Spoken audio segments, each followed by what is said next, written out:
justru Al-Quran wa qaulihim inna qatalnal masiha Isa ibn Maryam Rasulullah wa ma qatalu wa ma salabu walakin syubbiha lahum wa innal ladina ikhtalafu fi, mereka berselisih paham tentang itu, tentang Nabi Isa. Kisah Para Rasul 25 nomor 19, mereka berselisih paham tentang seseorang yang bernama Yesus. Ada yang berkata di antara mereka Yesus sudah mati, tapi Paulus pendiri Kristen berkata Yesus masih hidup. Berselisih paham. Kata Quran. Wartawan menuliskan hal yang sama. Kok Anda jadi ragu terhadap Bible Anda sendiri, gimana ya? Bukan ragu, gitu. Ini udah perspektif yang berbeda antara Yesus dan Isa. Karena kamu menerimanya dari wartawan. Saya Kalau saya tentang Isa, ya Anda bertanggung jawab secara Quran, Bang Juma. Saudara dengarkan. Lagi mencari Dengarkan saya. Isa. Dengarkan saya. Bible datang disebarkan ke seluruh dunia untuk supaya orang percaya bahwa yang disalib itu adalah manusia mulia yang diutus oleh Tuhan kepada Bani Israel. Al-Quran kemudian memiliki misi yang berbeda. Apa misi Al-Quran? Menolak pemberitaan Bible yang mengatakan bahwa yang dibunuh di salib itu adalah utusan Tuhan pencipta langit dan bumi. Jadi jangan Anda mau persamakan. Tidak akan pernah sama itu. Iya, sumbernya dari mana Anda bisa mau menyimpulkan seperti bahwa itu yang dibunuh itu adalah orang lain? Saya sederhanakan di dalam kisah Galatia 3 nomor 13. Bukan gitu diskusi, Bang Juma. Inilah makanya saya bingung diskusinya. Di saat kami bertanya tentang iman, ya, kami mengambil pertanyakan tentang Quran. Kenapa selalu Anda lari-lari ke kitab lain, ke kitab orang Kristen untuk mengambil kebenarannya? Saya maksud, ya, Isa itu kan dijelaskan di dalam Quran. Ya. Allahu Akbar, Masya Allah. Peringatan untuk Mayor ya, sekali lagi diturunkan ya. Surat kabar yang datang, dengar, surat kabar yang datang dari barat melakukan fitnah terhadap Nabi kami Isa alaihissalam. Iya, rujukan dari narasi Anda tadi. Al-Quran ya, saya jawabkan cepat secara Quran. Di mana tertulis kalau Isa digantikan dengan murid-muridnya? Allahu Akbar. Tidak ada diceritakan diganti oleh murid-muridnya. Al-Quran. Tadi narasi Anda kan gitu. Iya, Al-Quran saya mengatakan bahwa Nabi Isa alaihissalam itu tidak dibunuh, melainkan yang dibunuh itu adalah orang yang diserupakan bagi mereka. Itu Al-Quran saya. Oke, diserupakan itu apa yang diserupakan? Nabi Isanya, kucing. Iya, diserupakan apa? Kupingnya, matanya, apa yang diserupakan?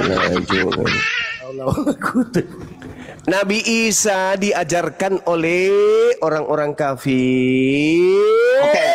Oke, diserupakan secara utuh manusianya. Oke, siapa itu manusia yang diserupakan itu? Di Al-Quran mengatakan diserupakan bagi mereka, bukan bagi kami umat Islam. Kenapa kau tanya ke kami? Bagi mereka. Bagi mereka. Kan clear, di iman clear mengatakan Isa itu diserupakan, bukan Isa. Karena muncul kemudian kelompok-kelompok kafir laknat dari barat mengajarkan Nabi kami itu yang disalib. Maka Al-Quran membantah itu. Bukan ya, Nabi Isa yang disalib, tapi orang lain. Secara sejarah historisnya, Yesus itu disalib. Oke. Setelah dia berketujuh, ada lagi kita menjelaskan bahwa ada namanya Isa yang katanya juga Yesus. Ya, diserupakan wajahnya, diterangkan ke langit. Baik, sekarang saya ingin tanya sama saudara.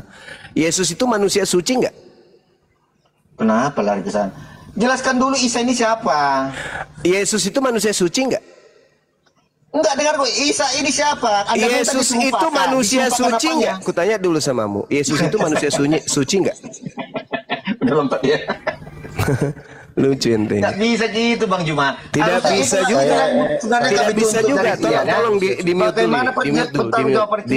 dulu. Di mute. Mayor, peringatan terakhir ya. Sekali lagi turun ya. Lanjut. Al-Quran datang untuk membantah fitnahan Bible-mu, membantah fitnahan imanmu. Itu Al-Quran datang tuh. Jadi tidak bisa Anda pisahkan. Ketika Anda bertanya tentang Nabi Isa, harus terkait dengan kitabmu. Bahlul.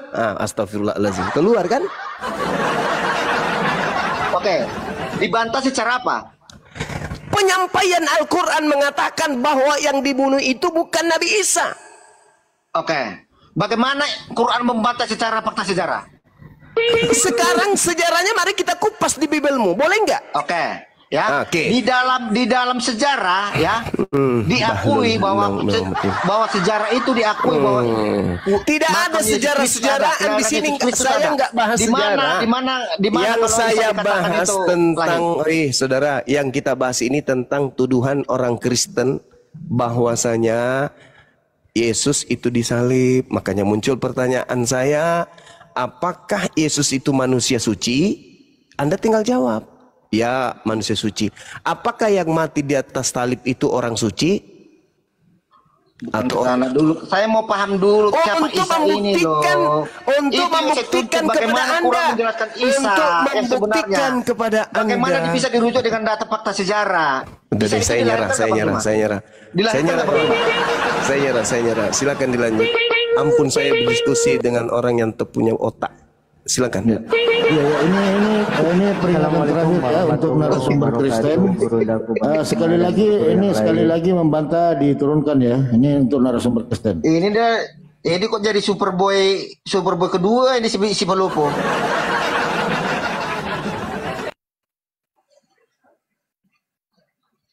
Gara-gara terakhir debatnya Bang Juma sama si Bombo kemarin, si Superboy ganti jadi si super tontong dia. Superpel. Ya Superpel ya. Major. Gak pernah nongol lagi. Major. Ya. Major. Tadi Bang Suma sudah berusaha menjelaskan secara akal sehat. Sekarang gini. Sekarang saya akan menjelaskan secara akal sakit ya. Semoga bisa diterima ya. Ketawa dia.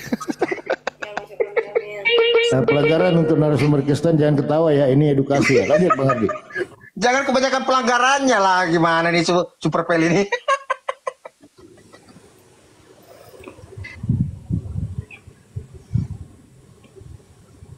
Jadi gini ya, saya gini loh. Tadi gini, saya bisa bantah itu tentang kenapa Yesus itu disalib menurut orang Yahudi, bahwa katanya Yesus mengaku anak Allah. Betul ya? Betul Mayor ya? Betul gak? Apa? Tentang tuduhan kepada Yesus bahwa dia mengaku anak Allah. Makanya orang Yahudi pada saat itu merasa Yesus ini menghujat Allah, betul? Karena dia mengaku anak Allah, betul? Ya. Nah, coba kita buka di Kejadian 6. Di Kejadian 6 nomor 1 di situ dikatakan, ketika manusia itu mulai bertambah banyak jumlahnya di muka bumi, dan bagi mereka lahir anak-anak perempuan, maka anak-anak Allah melihat bahwa anak-anak perempuan manusia itu cantik-cantik, lalu mereka mengambil istri dari antara perempuan-perempuan itu siapa yang disukai mereka. Di ayat kedua ini siapa yang dimaksud ini anak-anak Allah ini? Ya semua umat manusia anak Allah karena datang daripada Allah. Nah, itu jawabannya berarti Yesus itu mengaku anak Allah, nggak ada masalah. Karena semua manusia yang baik-baik, yang cantik-cantik, yang ganteng disebut anak-anak. Gini. Iya. Karena orang Yahudi di sana, karena mereka terlalu tinggi rasa kefanatikan mereka tentang keimanan mereka. Mereka merasa paling benar, paling suci, paling mulia dari segalanya. Makanya di saat ada orang menyinggung tentang Allah mereka, sesembahan mereka, gampang tersulut. Dengan cara-cara apapun, dengan cara-cara ada istiadat pun orang mau disalahkan, dikaitkan dengan hukum Taurat. Itu kan yang disampaikan Yesus tentang cuci tangan. Oke, jadi tuduhan orang Yahudi kepada Yesus apa? Ya, karena apakah kamu anak Allah? Iya.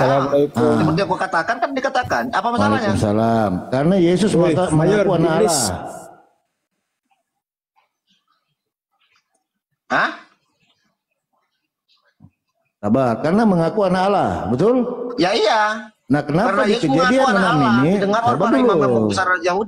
Sabar dulu. Kenapa di Kejadian 6 ini banyak anak Allah? maka anak-anak Allah melihat bahwa anak-anak perempuan itu maksudnya apa ini anak Allah ini? Iya, semua umat manusia itu anak Allah, anak-anak Allah. Tapi ada anak-anak Allah yang tidak mengenal siapa penciptanya. Nah, terus kenapa hanya kepada Yesus saja?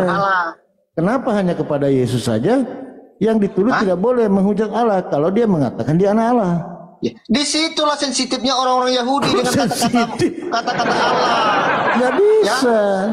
Anak-anak Karena Allah mereka yang merasa diri orang mereka paling suci, paling benar sejagat. Ya, mereka yang paling benar, yang paling dimuliakan. Sabar dulu, yang dimaksud anak Allah itu anak-anak atau orang manusia yang patuh kepada perintah Allah. Ya, maka dia bisa digelarkan anak Allah.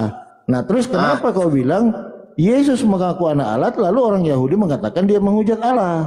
Ya, sementara orang-orang semua karena itu orang itu tersinggung. Nah, kamu menghujat Allah katanya. Lah kalau orang bilang anak Allah, kenapa nggak orang tersinggung? Orang Yahudi? Ya tanyalah orang Yahudi. Iya, sinilah ketimpangan. Kamu kira tersinggung Yesus mengatakan dia anak Allah? Kena tanya dulu. Enggak, yang menuduhkan orang Yahudi. Kamu mengatakan kamu anak Allah, kamu telah menghina Allah, betul? Iya. Kenapa harus tersinggung mereka? Karena Yesus mengatakan dia anak Allah. Karena kenapa? Setiap orang-orang percaya itu yang sudah percaya kepada sesembahannya Abraham, Ishak, Yakub itu anak-anak Allah semua. Lah terus kenapa orang Yahudi marah kalau Yesus mengaku anak Allah? Makanya tanya si Billy dulu, aku pun bingung. Aku mau tanya sama si Billy itu. Bingung. Itu salah itu tuduhanmu. Kalau mereka tidak tersinggung Bang Palopo, tidak ada penyalipan, tapi itulah bentuk kuasa dan segala kehendak Allah Bapa sendiri ya, semuanya harus tergenapi. Apa dasarmu mengatakan bahwa apa salah Yesus ketika dia mengatakan saya anak Allah? Sementara tanya si Billy dulu, aku nggak tahu juga kenapa dia marah. Bukan itu, mereka tidak memahami itu. Gimana ceritanya? Dia nggak memahami Bible loh, lain itu. Jangan tanya Billy lah. Kan gini, apa kronologinya kenapa sampai orang Yahudi ya tidak terima dengan kehadiran Yesus Kristus? Karena Yesus Kristus yang mengajarkan ya yang agak berbeda tentang keyahudian. Dia mengaku dirinya ada anak Allah. Ya, dia dikatakan dia adalah raja orang Yahudi. Nah, terus orang lain yang mengaku anak Allah gimana? Ya semua manusia anak Allah ya orang-orang. Nah, semua manusia Allah Bapa. Anak Allah. Terus kenapa untuk Yesus nggak boleh? Saya pun anak Allah. Terus kenapa untuk Yesus nggak boleh? Ya makanya kita tanya dulu orang Yahudi kenapa orang ini? Ya kalian lah yang ditanya bukan Yahudi karena kalian memahami. Aku rasa orang itu habis mabuk kecubung orang itu. Jadi gampang sensitif orang itu apapun yang mau salah. Yang menceritakan itu kan kitabmu. Biblos ya, yang menceritakan. Kan data sejarahnya jelas story-nya ada. Bagaimana Yesus itu ya, dia itu dikatakan bersalah karena dia itu mengaku dirinya anak Allah. Nah, apa salahnya dia mengaku anak Allah? Dia itu difitnah menjadi dia mengatakan dia diakui mengaku-ngaku dia adalah raja orang Yahudi. Makanya orang-orang Romawi, tentara Kaisar Romawi tidak terima bagaimana di tengah-tengah orangnya ada raja. Padahal kami yang berkuasa, makanya orang itu gampang terhasut. Bukan itu Mayor, kenapa untuk Yesus dia tidak boleh mengaku anak Allah, sementara orang-orang boleh mengaku saya anak Allah, termasuk kamu juga. Kenapa untuk Yesus nggak boleh? Ya makanya, itu ada apa orang Yahudi ini? Kenapa orang itu zaman Yesus itu gampang sekali ibaratnya sensitif orang itu dengan kata-kata Allah itu. Bukan, itu kan diceritakan di Biblemu, nggak tanya ke Yahudi. Ini kan dia ceritakan di Bible. Ya, di perjanjian baru yang menceritakan bahwa Yesus itu karena mengaku anak Allah makanya dia dimusuhi orang Yahudi, kan begitu. Ini kan perjanjian baru yang menceritakan. Nah, pertanyaan saya, kenapa orang lain yang bisa mengaku anak Allah tidak ada masalah, termasuk kamu? Kenapa untuk Yesus nggak boleh dia mengaku anak Allah? Sebenarnya bukan hanya dari situ aja Bang Polopo, karena pengajaran Yesus itu contohnya melakukan mujizat di hari Sabat. Itu bagian-bagian dari pelanggaran daripada ada istiadat orang itu. Jadi mereka itu mencari celah bagaimana Yesus itu bisa disudutkan gitu bahwa dia itu bersalah gitu di mata orang gitu loh, untuk menjadikan Yesus itu suatu hal yang ibaratnya tidak benar dengan pengajarannya. Itu tujuan mereka. Nah, berarti benarlah kata Al-Quran, nyambung dengan Bang Suma tadi. Maka Allah menyelamatkannya dari fitnahan-fitnahan, hujatan-hujatan yang tidak betul kepada Yesus. Benar kata Al-Quran. Berarti siapa yang mengejar Isa itu siapa? Siapa yang mengejar Isa itu? Aneh-aneh aja kayaknya. Enggak, makanya dia sampai disuruh pakan, yang ngejar dia siapa? Orang kampung. Ya salam dari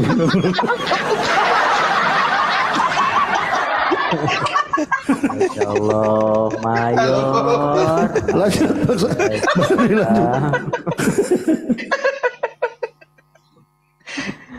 Enggak, ini aja mumpung ada Bang Julio nih, Gurunda beri keterangan atau apa gitulah kepada Bang Julio sampai mualaf. Gurunda, silakan. Ya, jadi sebenarnya dalam hal salib menyalib itu nggak ada hubungannya dengan Kristen ini, nggak ada.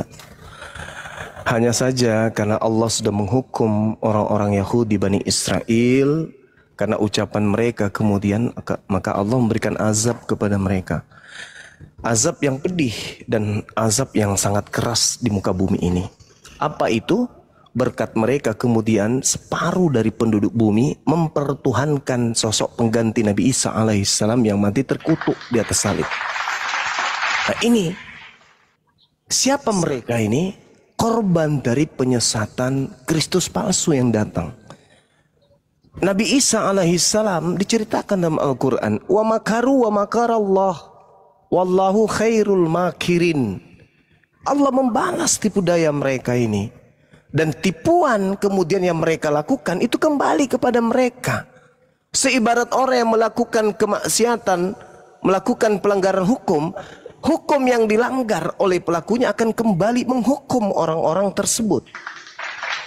Jangan membunuh, mereka membunuh. Akibat dari mereka membunuh, upahnya kembali kepada mereka, mereka terpenjara. Allah pun demikian.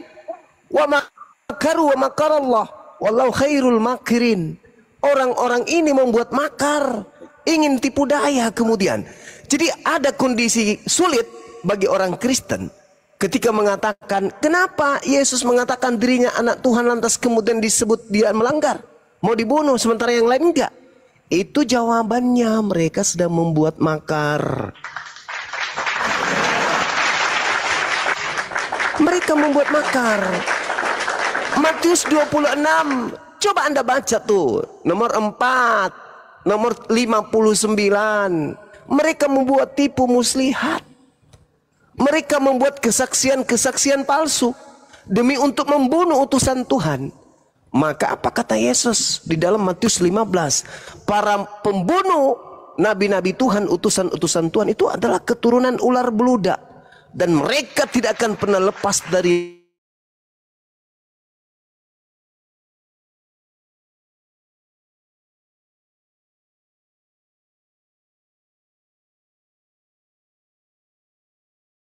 tertulis di mana? Matius 15 nomor 26 dan seterusnya, 36 dan seterusnya.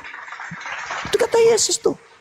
Jadi penyaliban itu adalah ulah dari upah dari ulah mereka, karena mereka kemudian membuat makar terhadap Nabiullah yang diutus oleh Allah, maka Allah membalas tipu daya mereka. Al-Quran yang mengatakan itu. Fa ammal ladzina kafaru fa u'azzibuhum 'azaban syadidan fid dunya wal akhirah.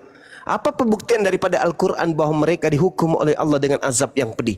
Anak TK nih Bung, anak TK ditanya, wahai anak TK, ya paman, 1 tambah 1 sama 2 berapa nak? 2. Coba kau tanya si Mayor ini sudah tua bangkokan, sedikit lagi mau meninggalkan dunia, tanya dia, 1 tambah 1 tambah 1 sama dengan berapa?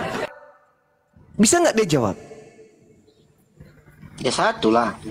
Nah, berarti salah konsep Tritunggal itu. Kalau 1 tambah 1 2, tapi kalau 1 Tuhan ditambah 1 Tuhan ya tetap 1 lah. Nah itu coba lihat.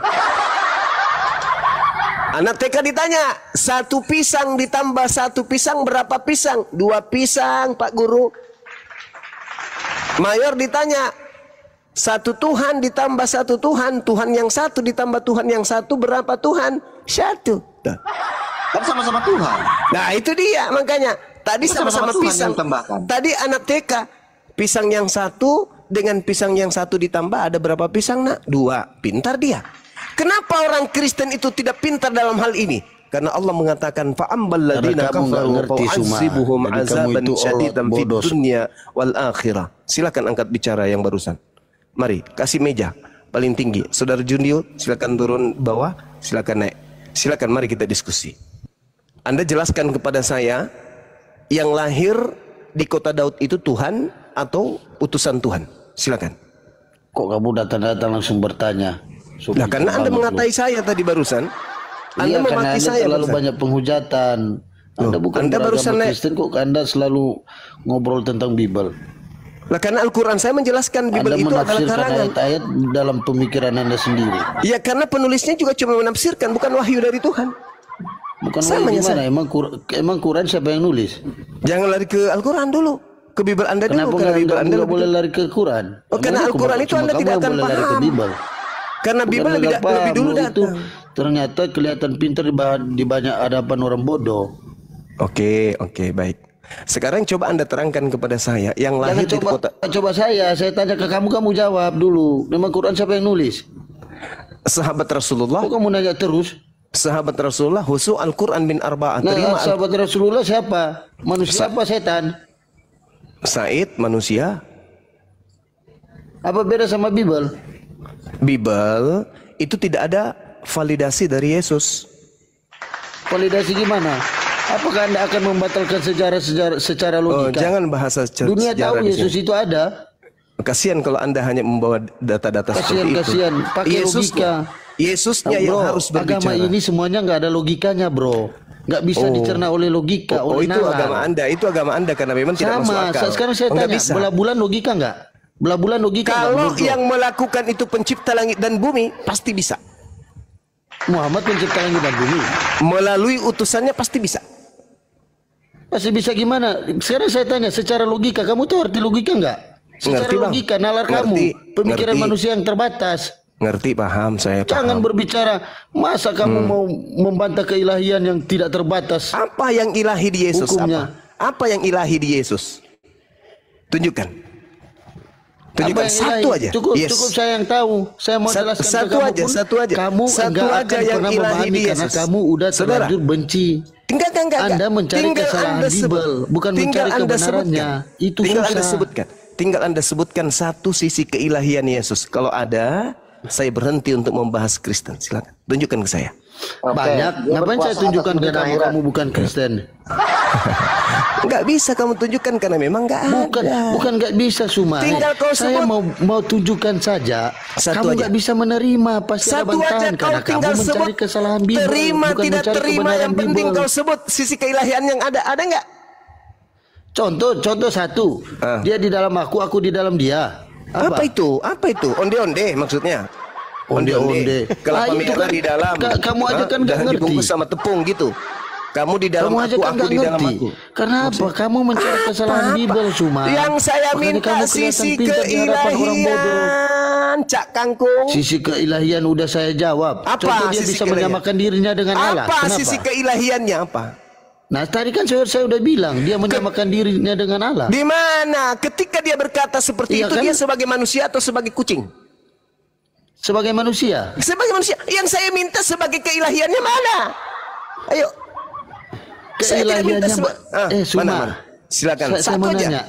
Secara keilahiannya itu, dia kan sudah bilang, aku di dalam dia dan dia di dalam aku. Pada saat dia bicara seperti itu, dia manusia atau bukan? Manusia. Ya, mana sisi keilahiannya? Saya minta sisi keilahian, jangan manusianya. Paman. Kamu ini sok pinter banget ternyata. Kamu sisi ngobrol. Keilahian. Saya baru sadar. Ternyata saya minta sisi keilahian. Saya minta sisi kalian, saudara. Yang kalau manusia kayak gini, diam. Pantasan kamu nggak bisa lawan. Saudara.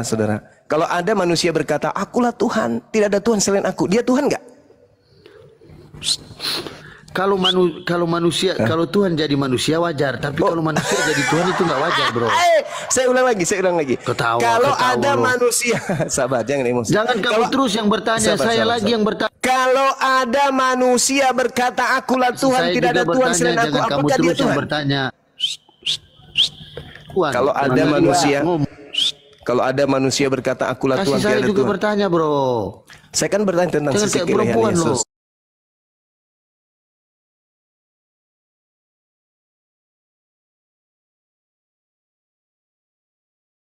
nomor 1 kok ya, keranjang nomor 1.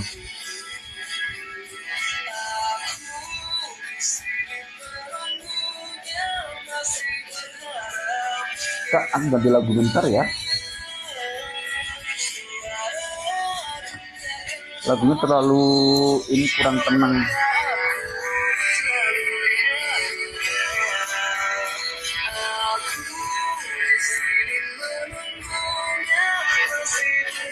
Yang slow aja deh.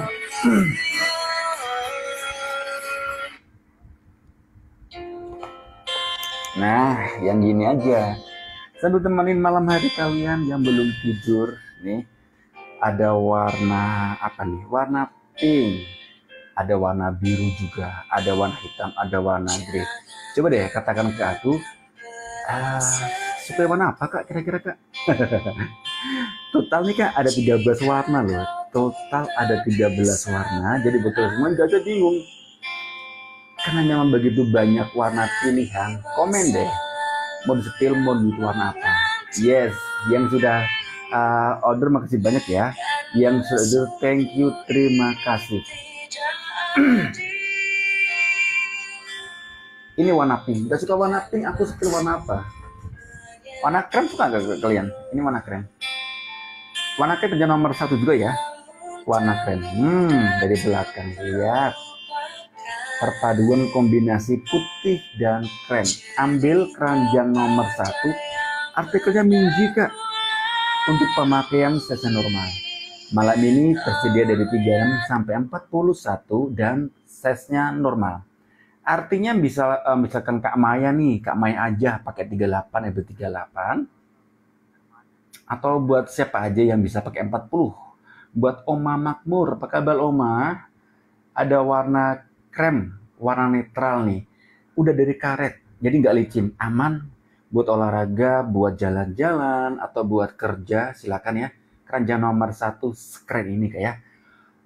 Kak, harga normal di 600.000 Kak. Yes, malam ini cuma di 200.000. Ambil keranjang nomor 1 PVN Minji seperti ini. Detailnya dong Bang, boleh. Tuh. Bukan cuma talinya ya, sampai ke benang-benangnya. Cakep ini. Keranjang nomor 1 Kak ya, ambil warna krem. Bukan cuma warna krem Besti. Ada 13 warna di keranjang nomor 1 ini. Yuk, katakan ke aku jika suka warna krem, ambil segera. Nggak suka krem, aku mau sepil warna ini ya.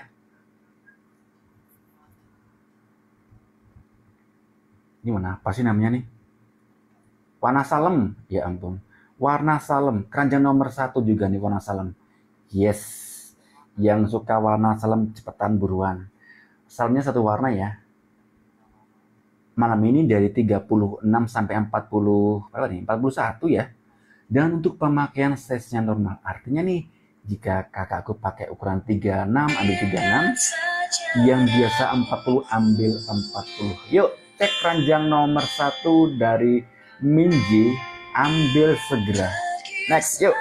Aku coba sepil warna pink dan warna biru ya.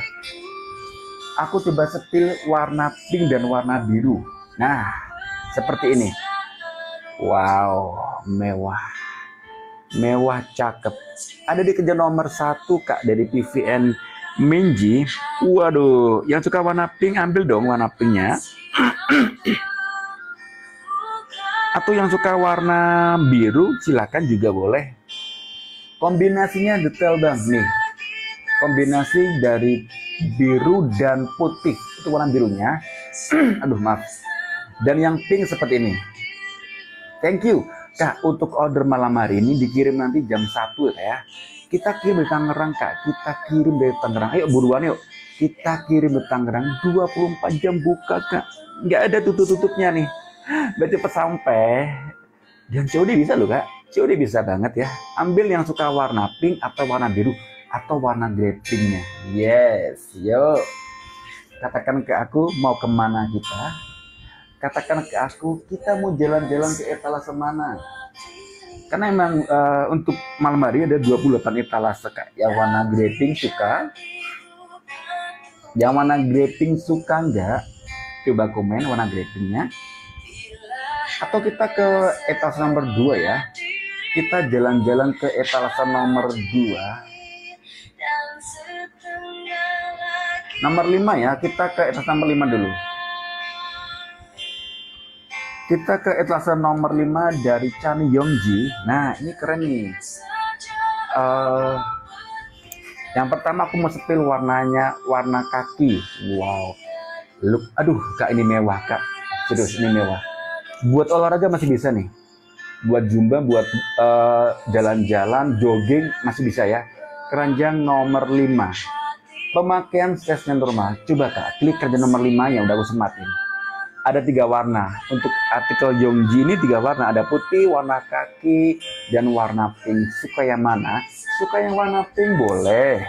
Atau suka yang warna putih juga boleh. Aku suka yang warna pink ya. Warna pink seperti wes mewah. Ada di etalase nomor 5 Kak. Udah aku sematin. Empuk. Ada ya? Ya ampun. Tuh. Menjul-menjul Kak. Pemakaian dikasih detail deh. Size normal Kak ya. Pemakaian size normal. Ini ada di etalase nomor 5. Yuk, kita mau kemana? Kita mau kemana lagi? Katakan ke aku mau ke etalase berapa? Ini keranjang nomor 5. Aku mau ke etalase nomor 2 ya. Aku mau ke etalase nomor 2. Coba tanyakan kalau nanti belum